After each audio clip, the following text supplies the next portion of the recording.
کہ آپ کسی ایسے معاملے کے بارے میں جاننے کی کوشش کریں جس کا آپ سے تعلق نہیں۔ چونکہ آپ ایک برا گمان قائم کیے ہوئے ہیں تو آپ پھر اس معاملے کے بارے میں مزید جاننے کی کوشش کرتے ہیں۔ مثلاً کوئی کتنا کماتا ہے یا کہاں سے کماتا ہے، یا کوئی پڑوسی یا رشتہ دار گھر کب آتا ہے یا کب جاتا ہے، یا کوئی شادی کیوں نہیں کرتا، یا کوئی فون پر کس سے بات کر رہا ہے۔ چونکہ ان تمام معاملات سے آپ کا براہ راست کوئی تعلق نہیں، تو جب آپ ان کے متعلق جاننے کی کوشش کرتے ہیں تو آپ تجسس کر رہے ہوتے ہیں، جو کہ ایک گناہ ہے۔ اب آپ بتائیے کہ اس آیت کے مطابق ہم تجسس کرنے کے بعد کیا کرتے ہیں؟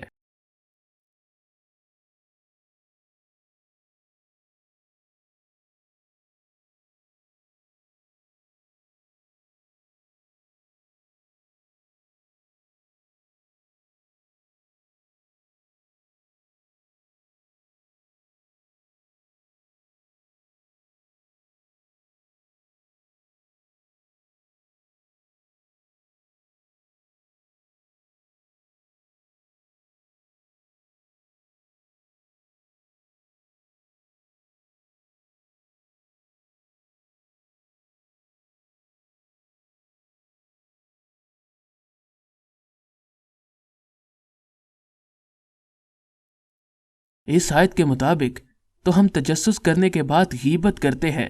غیبت کے کیا معنی ہیں؟ بھائی، غیبت کے معنی کسی کی غیر موجودگی میں اس کی برائی کرنے کے ہیں۔ جب آپ کسی شخص یا معاملے کے اوپر آپ گمان یعنی اپنا تصور قائم کر لیتے ہیں تو پھر آپ کے لیے بہت مشکل ہوتا ہے کہ آپ اس تصور کے اوپر لی گئی معلومات کو اپنی ذات تک محدود رکھیں۔ لہٰذا آپ اس بات کو دوسروں سے بیان کر دیتے ہیں اور غیبت کر بیٹھتے ہیں اور اللہ اور اس کے رسول کے نافرمان ہو جاتے ہیں۔ اچھا، میرا ایک سوال ہے، اگر اس شخص میں وہ برائی واقعی ہو تو کیا وہ بھی غیبت ہوگی؟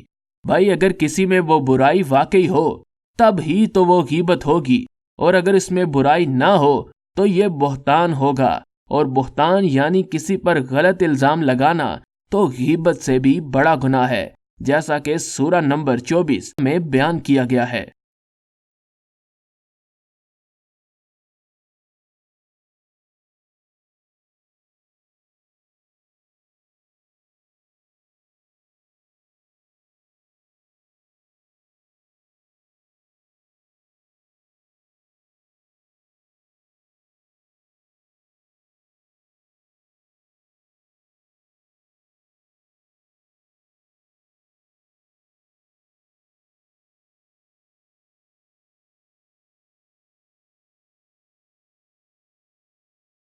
یا اللہ، بھائی مجھے تو علم ہی نہیں تھا کہ کسی پر غلط الزام لگانا بہت بڑا گناہ ہے، اور لوگ تو اکثر کسی کے بھی کردار پر الزام لگا دیتے ہیں۔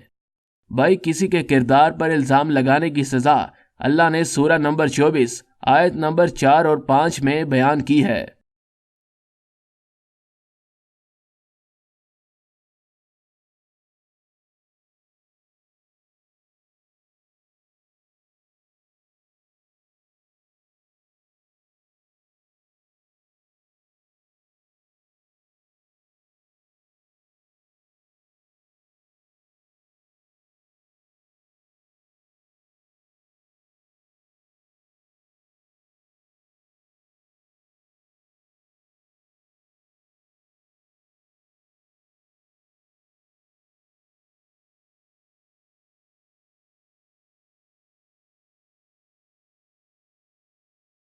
اچھا بھائی، اگر کسی کی پیٹھ پیچھے یعنی غیر موجودگی میں برائی کرنا گناہ ہے تو کیا ہم اس کے سامنے دوسروں سے اس کی برائی کر سکتے ہیں؟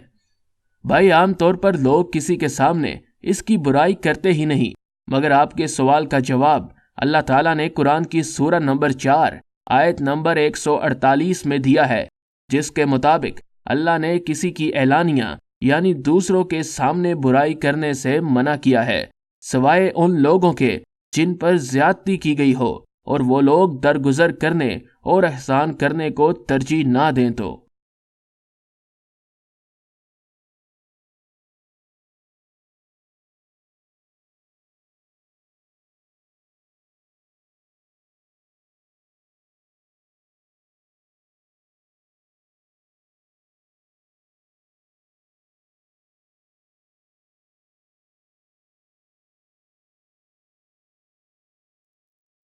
یا اللہ، تو اس کا مطلب یہ ہوا کہ ہمیں کسی کی بھی برائی نہیں کرنی چاہیے، وہ برائی اس کے اندر موجود ہو یا نہیں۔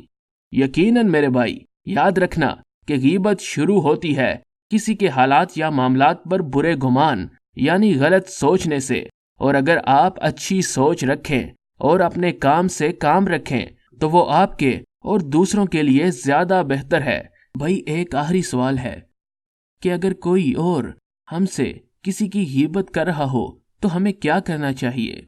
بھائی جب کوئی کسی کی غیبت کرتا ہے تو اللہ کے احکامات کا انکار یعنی آیات کے ساتھ کفر کرتا ہے، یعنی جانتے بوجھتے اپنے عمل کے ذریعے اللہ اور رسول اللہ صلی اللہ علیہ وآلہ وسلم کے احکامات کا مذاق اڑاتا ہے۔ تو آپ کی پہلی ذمہ داری تو یہ ہے کہ ان کو آیت بتا کر روکیں، اور اگر یہ نہ کر سکیں تو دیکھیں اللہ نے سورہ نمبر 4 اور آیت نمبر 140 میں کیا حکم دیا ہے۔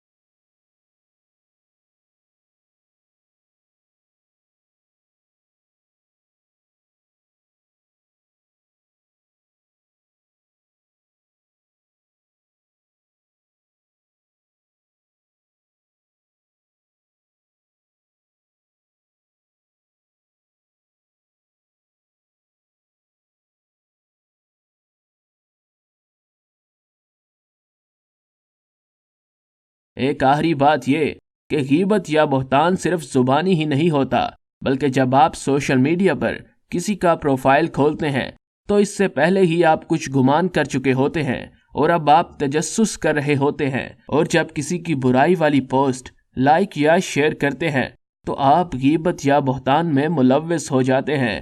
اور اگر آپ یہ سمجھتے ہیں کہ آپ کسی کے ساتھ ہوئی زیادتی پر آواز اٹھا رہے ہیں تو یاد رکھیے گا کہ کوئی بھی سنی سنائی بات بغیر تصدیق کے آگے بڑھانا گناہ ہے، جیسا کہ سورہ نمبر 49 اور آیت نمبر 6 میں بیان کیا گیا ہے۔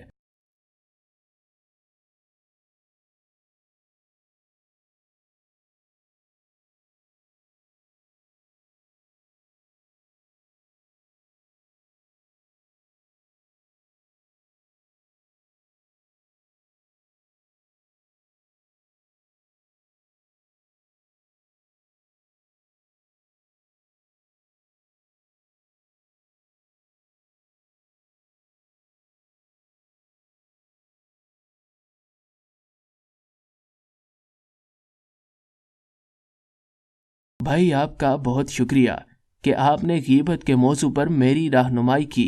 اب میں یہ اللہ کی تصدیق شدہ احکامات زیادہ سے زیادہ لوگوں تک پہنچاؤں گا۔